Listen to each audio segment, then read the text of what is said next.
आखिर राम मंदिर के निर्माण में ऐसा क्या मिला जिसकी इतनी ज्यादा चर्चा हो रही है? जब नासा के वैज्ञानिकों को इन चीजों के बारे में पता चला, तो वह भी हैरान रह गए। और सबसे बड़ी बात की, जब आपको इनके बारे में पता चलेगा, तो आपके भी रोंगटे खड़े हो जाएंगे। एक बात और की, इस वीडियो को देखने के बाद आप भी अपने आप पर हिंदू और सनातनी होने पर बहुत ज्यादा गर्व करोगे। आखिरकार कई सालों के इंतजार की घड़ी अब खत्म हो चुकी है और राम मंदिर भी बनकर तैयार हो चुका है। अब लोग 22 जनवरी का इंतजार कर रहे हैं, क्योंकि इस दिन की भारत के लोगों को ही नहीं, बल्कि दुनिया के लोगों को इंतजार है। लोग राम लल्ला की स्थापित होने वाली मूर्ति को देखकर झूम उठेंगे, क्योंकि इस दिन के बाद राम मंदिर के दरवाजे हमेशा के लिए भक्तों के लिए खोल दिए जाएंगे। इस मूर्ति को बनवाने के लिए देश के 3 सबसे बड़े मूर्तिकारों को बुलवाया गया है, और जो भी भक्त इस ऐतिहासिक पल को अपनी आंखों से निहारेगा, वह जीवन मरण के बंधन से मुक्त हो जाएगा। क्योंकि यह तो आपको पता ही होगा कि 22 जनवरी 2024 को राम मंदिर में रामलाल की मूर्ति की प्राण प्रतिष्ठा होगी। लेकिन यह मंदिर तो बनकर भले ही तैयार क्यों ना हो गया हो, लेकिन इसके निर्माण के समय कई ऐसे चमत्कार हुए हैं, उसे देखकर मंदिर के पड़ती समेत कई लोग दंग रह गए। यहां तक इन चीजों को देखकर नासा के वैज्ञानिकों ने तो अपना सर ही पकड़ लिया है, और तो और वह एक ऐसी गहरी सोच में पड़ गए हैं कि मानो उन्होंने कोई भयानक चीज देख ली हो। आज की इस वीडियो में हम राम मंदिर के बनते वक्त हुए उन चमत्कारों और रहस्यमयी चीजें के बारे में आपको बताएंगे, जिसे सुनकर शायद आप भी यकीन ना कर पाओ। लेकिन वीडियो को शुरू करने से पहले प्रभु श्री राम के सच्चे भक्त होने के नाते आप लोगों को इस वीडियो को लाइक करके नीचे जय श्री राम कमेंट में लिखना होगा, ताकि प्रत्येक देशवासी को यह पता लग जाए कि हम हिंदू भी किसी से कम नहीं हैं। नमस्कार दोस्तों, तो आप देख रहे हैं mystery of God YouTube channel पर नए हो तो इसे सब्सक्राइब करना मत भूलिएगा, ताकि ऐसी ही रहस्यमय वीडियो आपको लगातार देखने को मिल सके।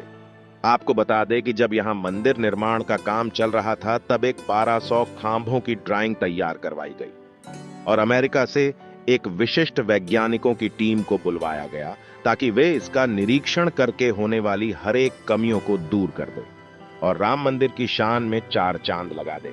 लेकिन जैसे ही राम मंदिर के निर्माण के वक्त वहां की धरती को खुद गया, तब उस धरती से एक ऐसी वस्तु निकली कि उसे पीसीसी देखकर सभी के होश उड़ गए।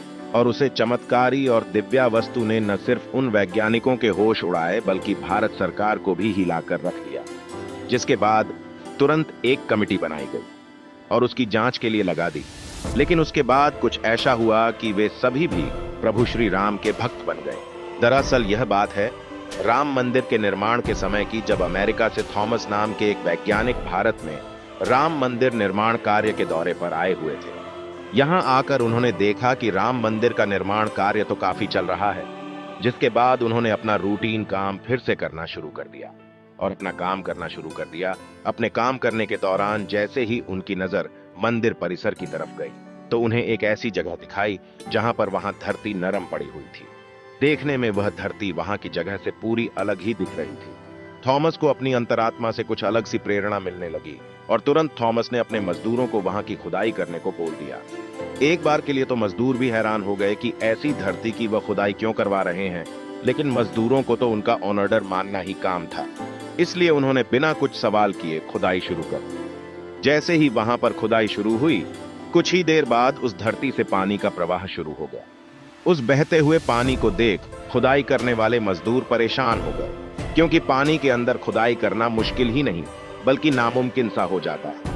लेकिन जब इस पानी का सर्वेक्षण किया, तो पता चला है कि यह पानी तो पास ही में बह रही सरयू नदी का पानी है। वे लोग यह समझ नहीं पाए कि यह माता सरयू का आशीर्वाद है कि वह खुद राम मंदिर की निर्माण में सहयोग कर रही थी। इस पानी ने सभी वैज्ञानिकों को एक गहरी सोच में धकेल दिया।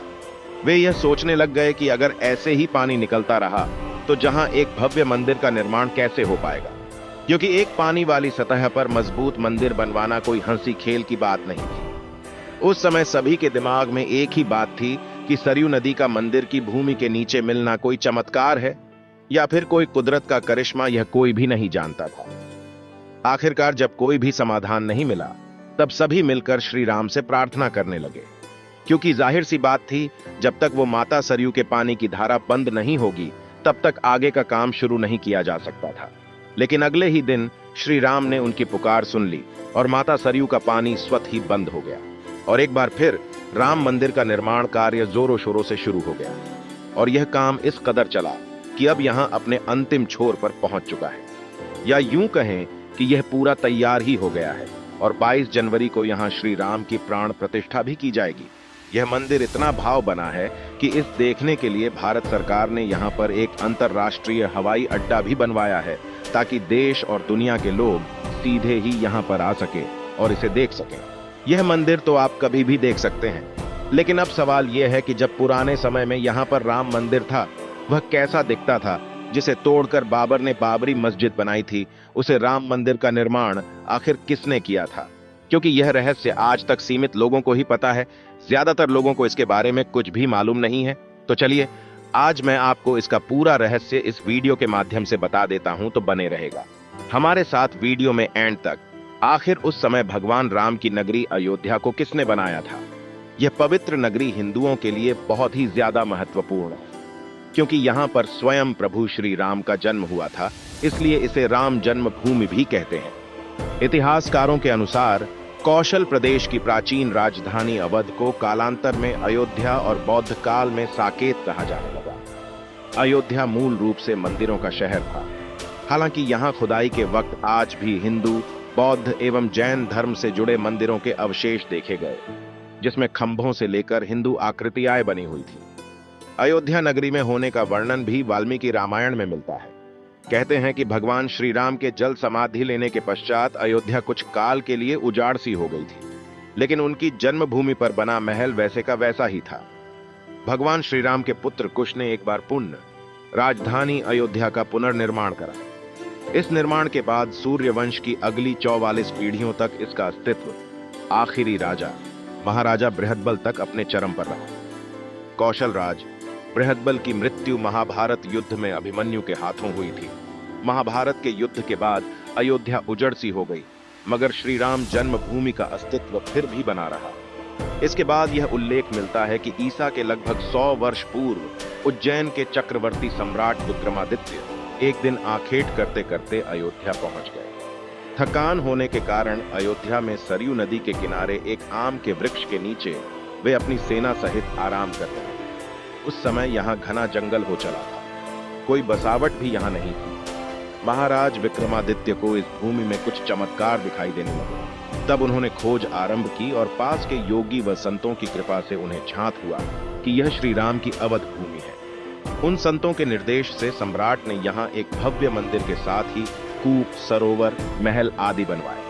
कहते हैं कि उन्होंने श्री राम जन्मभूमि पर काले रंग के कसौटी पत्थर वाले 84 स्तंभों पर विशाल मंदिर का निर्माण करवाया था। इस मंदिर की भव्यता देखते ही बनती थी। विक्रमादित्य के बाद के राजाओं ने समय समय पर इस मंदिर की देखरेख की। उन्हीं में से एक शुंग वंश के प्रथम शासक पुष्यमित्र शुंग ने भी मंदिर का जीर्णोद्धार करवाया था। पुष्यमित्र का एक शिलालेख अयोध्या से प्राप्त हुआ था, जिसमें उसे सेनापति कहा गया है तथा उसके द्वारा 2 अश्वमेध यज्ञों के किए जाने का वर्णन है। अनेक अभिलेखों से झांत होता है कि गुप्त वंशीय चंद्रगुप्त द्वितीय के समय और तत्पश्चात काफी समय तक अयोध्या गुप्त साम्राज्य की राजधानी थी। गुप्तकालीन महाकवि कालिदास ने अयोध्या का रघुवंश में कई बार उल्लेख किया है। इतिहासकारों के अनुसार 600 ईसा पूर्व अयोध्या में एक महत्वपूर्ण व्यापार केंद्र था। इस स्थान को अंतरराष्ट्रीय पहचान 5वीं शताब्दी में ईसा पूर्व के दौरान तब मिली जबकि यह एक प्रमुख बौद्ध केंद्र के रूप में विकसित हुआ। तब इसका नाम साकेत था। कहते हैं कि चीनी भिक्षु फाहियान ने यहाँ देखा कि कई बौद्ध मठों का रिकॉर्ड रखा गया है। यहाँ पर 7वीं शताब्दी में चीनी यात्री हेनत्सांग आया था।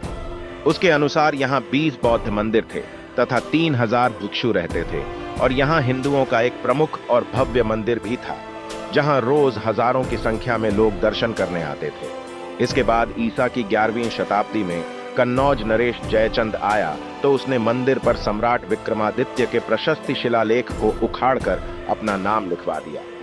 पानीपत के युद्ध के बाद जयचंद का भी अंत हो गया। इसके बाद भारतवर्ष पर आक्रांताओं का आक्रमण और बढ़ गया। आक्रमणकारियों ने काशी, मथुरा के साथ ही अयोध्या में भी लूटपाट की और पुजारियों की हत्या कर मूर्तियां तोड़ने का क्रम जारी रखा। लेकिन 14वीं सदी तक वे अयोध्या में राम मंदिर को तोड़ने में सफल नहीं हो पाए। विभिन्न आक्रमणों के बाद भी सभी झंझावातों को झेलते हुए श्री राम की जन्मभूमि पर बना भव्य मंदिर 14वीं शताब्दी तक बचा रहा। कहते हैं कि सिकंदर लोदी के शासनकाल के दौरान यहां मंदिर मौजूद था।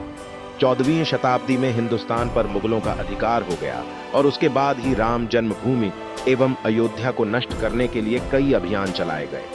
अंततः 1527 से 28 में इस भव्य मंदिर को तोड़ दिया गया और उसकी जगह बाबरी ढांचा खड़ा किया गया। कहते हैं कि मुगल साम्राज्य के संस्थापक बाबर के एक सेनापति ने बिहार अभियान के समय अयोध्या में श्री राम के जन्म स्थान पर स्थित प्राचीन और भव्य मंदिर को तोड़कर एक मस्जिद बनवाई थी, जो 1992 तक विद्यमान रही। बाबरनामा के अनुसार 1528 में अयोध्या पडीडी ढाव के दौरान बाबर ने मस्जिद निर्माण का आदेश दिया था। अयोध्या में बनाई गई मस्जिद में खुदे 2 संदेशों से इसका संकेत भी मिलता है। इसमें एक खास तौर से उल्लेखनीय है। इसका सार है, जन्नत तक जिसके न्याय के चर्चे हैं, ऐसे महान शासक बाबर के आदेश पर दयालु मीर बकी ने फरिश्तों की इस जगह को मुकम्मल रूप दिया। हालांकि यह भी कहा जाता है कि अकबर और जहांगीर के शासनकाल में हिंदुओं को यह भूमि एक चबूतरे के रूप से सौंप दी गई थी, लेकिन क्रूर शासक औरंगजेब ने अपने पूर्वज बाबर के सपने को पूरा करते हुए यहाँ भव्य मस्जिद का निर्माण कर उसका नाम बाबरी मस्जिद रख दिया था। लेकिन अंत में बाबरी मस्जिद का भी विध्वंस कर दिया गया और इस जमीन पर कई वर्षों तक कैसे चलता रहा और अंत में यह जमीन हिंदुओं को सौंप दी गई, जिस पर आज श्री रामलाल का भव्य मंदिर बनकर तैयार हो चुका है। और 22 जनवरी को यहाँ पर प्राण प्रतिष्ठा भी कर दी जाएगी, जिसकी तैयारी अब वैसे अगर आप में से कोई अयोध्या निवासी है तो हमें अयोध्या के बारे में कमेंट में जरूर बताना और ऐसी ही जानकारी को जानने के लिए चैनल को सब्सक्राइब करना मत भूलिएगा। धन्यवाद।